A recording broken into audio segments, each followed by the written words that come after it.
Logan, obviously, I know you guys obviously have high standards for yourself. How do you feel like the defense has played through these first two games? Not good enough, obviously. Just not good enough, not to the standard we want to be, but we want to improve all year anyway. So we obviously want to start better, but we want to make strides from week to week. I thought we started the game off well with some 3-and-outs. Our rush defense improved. Still have to improve in our 2-minute, some of the tempo stuff. So that was a lot of emphasis today, is working out the communication, and all that stuff needs to get better, and I trust that it will. We have good players, we got good coaches, and we're working hard, man. I want to let people know that, in times of adversity or whatnot, just double down on yourself, and I'm not going to be the type of person to change and start trying something new and trying something I never did before or panic. I think you need to have some poise. I'm trying to bring poise to this situation, having some experience in this league.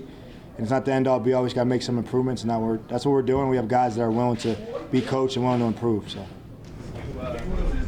Even when you guys were at your best last year, Logan, the scores right before the half seemed to be a recurring problem, and it's been the same problem these first two games too. Why is that, allowing scores right before the half? I honestly don't remember last year what the problems were or whatnot. It's just guys fighting hard, and had to address our 2-minute defense at some point last year, and obviously we're doing that now. It's the same players on the field. So just going out there and execute. I think 2-minute, I had a coach once tell me 2 minutes technique time. Everyone just needs to focus on their technique, do your job a little bit, and just do your part of the puzzle. And these quarterbacks nowadays, these offensive signal calls, they'll find you if you're not in your right spot. And they've been doing a good job of finding that. These quarterbacks have played well. I give credit to them. But I'm excited about our offense, man. Our offense, that was an exciting game to be a part of. And they're putting up a lot of points. They're looking good moving the ball. If they play like that, and they're getting us 29 points a game, then we're going to be a good team this year. I firmly believe that. And I was watching film, and I was watching games. I'm a football fan just like everyone else, and I'm watching Kansas City, Baltimore, 30 points. Seattle, Tennessee, 30 points. Every game I watch, I'm seeing guys give up 30 points, 30 points, 30 points. It's early football, and we need to do a better job of it. But the rules ain't made for us to succeed defensively as early and often anymore. We just got to do a better job of doing the best we can. What are you seeing from James? Because he was obviously locked down last year, and it seems like quarterbacks are throwing. The numbers are he was completed 6 of 7 week 1 on him. Obviously, he had a couple penalties. Any concern there?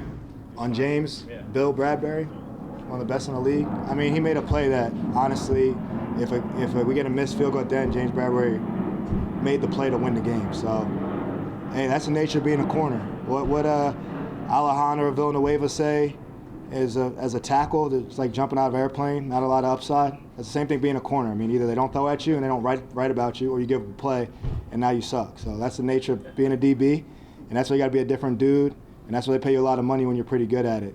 But James Bradbury made a play to win the game for us at the end of the game. And analytics probably shown that we probably could have won the game after that play, and we unfortunately didn't. So he made a play to win the game, and a lot of corners, I played it for a lot of years.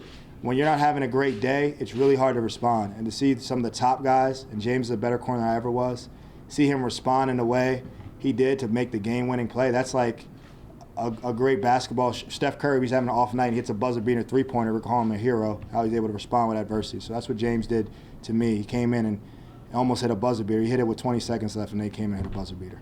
You mentioned, obviously, in your mind, the defense isn't playing up to the standards that you guys have.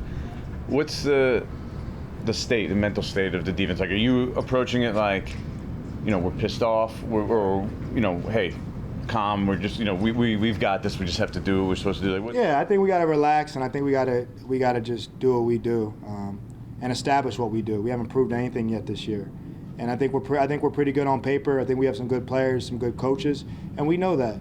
We just got to go out there and perform. Defense is not an easy spot to play. The rules are changing. Everything's kind of against you. But we got to go out there and band together a little bit. And it starts with me. There's some game-changing plays I didn't make last game. I don't feel like I made enough of an impact for myself. And we all look at that accountability, but there's no pointing fingers. There's no panic on our side, like, oh, we don't have enough. We have to, who's going to play in the secondary? Who's the middle linebacker going to be? There's none of this. There's none of that. Now, I think we have all those pieces. We had to calm down and play the game and make improvements from week to week. And nobody has their A-game stuff in week 2, and we need to do a better job of getting to our stuff and need to do a better job this week. And I think that's what practice is for. And That's what we're out here doing, is practicing hard and trying to make those improvements and being coachable. So what kind of challenges does a guy like Kyle Pitts present for you guys? I mean, we all know. I mean, he was like the most highly touted draft pick I ever heard of coming out, since in a long time. He seems like he's a 6'5", 245, fast, tight end receiver. We saw last game. I watched the game. He made some athletic catches. And I know Arthur Smith and Dean P as well. They were in Tennessee with me for years, and I was battling with Art on the practice field for years, talking a lot of trash to him. And he knows how to scheme up his guys to get him the ball. So he's a really smart guy. He's going to find ways to get him a ball. And him and Cordell Patterson and obviously Calvin Ridley are guys that are going to scheme up. And they made plays against Tampa last game. And Tampa did a good job responding, making plays at the end to win the game. Those guys are going to make some plays. We got to do a great job limiting that. Logan, three more? Can a defense consistently stop an offense without an elite pass rush? Or without a consistent pass rush on the quarterback? As long as you're disrupting the quarterback, it could be anybody on defense. I mean, the pass rush can come from anywhere and anything. So, yeah, I definitely believe so. I think a defense can. I was in a defense with Tennessee where our leading sack, we had nobody with 10 sacks. We were in the AFC Championship. We were one of the top 3 defenses in football. So, 100% defense, you just got to play team ball. And honestly, a lot of times you see teams that lead the league in sacks, they're really not that good on defense. I don't think it's a direct correlation. I think it's third down. I think it's 2-minute. I think it's points allowed. And I think those are just some situations that we're talking about. We need to be better and to keep the points down. Logan, with so many guys seemingly open on receptions, is it a lack of communication, or is it breakdowns, or what? Guys open on receptions? I don't know. I don't think there's a lot of guys open on reception. I think guys are making some tough catches. I think I think Logan Thomas made a tough catch on me in the seam. It was a bang play. I think Terry McLaurin made a tough catch on that touchdown. So I don't know. I don't think it's, we got to check next gen to see how wide open guys are. But I just think guys are making some good catches, and we need to be tighter in those windows. So I don't think it's, I can't agree with the question. Last one. It seems to be, saying we just got to do what we got to do, be patient, it's going to happen. I want to say patient. I mean, I'm in early and I stay late every day. I'm not changing who I am, and I think poise is the word that I want to leave with. We have some poise. I think we got to have poise. We're not going to panic over being 0-2. We're not going to panic over losing a game by 1 point.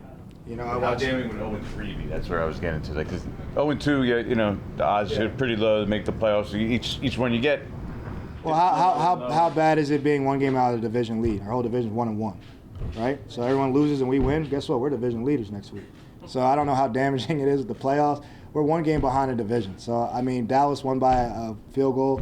We win by a field goal at the end of this game, then we're division leaders right now. Dallas loses. So that's the nature of this business, guys. It's going to be close in the end, and we got to make improvements from week to week. And when we get to the November, December football, then this stuff will start adding up. But right now, we got to make improvements, and we got to find a way to close out these games so we can stick with the division leaders.